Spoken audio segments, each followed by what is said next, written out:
வான்ஃபிகு மிம்மா ரஸக்னாகும் மின் கப்லி அய்யஅதிக அஹதகுமுல் மௌத். உங்களில் ஒருவருக்கு மரணம் வருவதற்கு முன்பு உங்களுக்கு நாம் வழங்கியதிலிருந்து நீங்கள் செலவு செய்யுங்கள். ஒவ்வொரு மனிதனும் சொல்வான், லவ்லா அஹர்தனி இலா அஜலி கரீப், யா அல்லாஹ் எனக்கு நேரத்தை கொஞ்ச நேரம் பிற்படுத்த கூடாதா? அஸ்ஸதக, கண்டிப்பா நல்லமல் செய்வேன். வகுமின சாலிஹின், நான் நல்லடியான மாறி நான் வருவேன் பாருன்னு சொல்லிட்டு ஒவ்வொரு மனிதனும் உயிர் தொண்டைக்குழி அடைகின்ற சமயத்தில் திருந்துவான். திருந்தி நான் தர்மம் செய்யணும்னு நினைக்கும் பொழுது அல்லாஹ் கண்டிப்பாக ஒத்துக்கொள்ள மாட்டான்.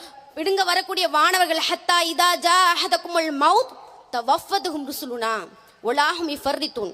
உங்களில் ஒருவருக்கு மரணம் வந்துவிட்டால் அவர்களுக்காக நியமிக்கப்பட்ட வானவர்கள் அவர்களுடைய உயிரை கைப்பற்றுவார்கள், சிறிதும் குறை வைக்க மாட்டார்கள். அல்லாஹ் ஏவியதை செய்வார்கள். நம்மளுடைய உயிர் தொண்டைக்குள்ளே அடைவதற்கு முன்பு தர்மம் செய்யணும். குறிப்பாக நபிகள் நாயகம் ஸல்லல்லாஹு அலைஹி வஸல்லம் அவர்கள் உபதேசம் செய்தது பெண்களுக்கு.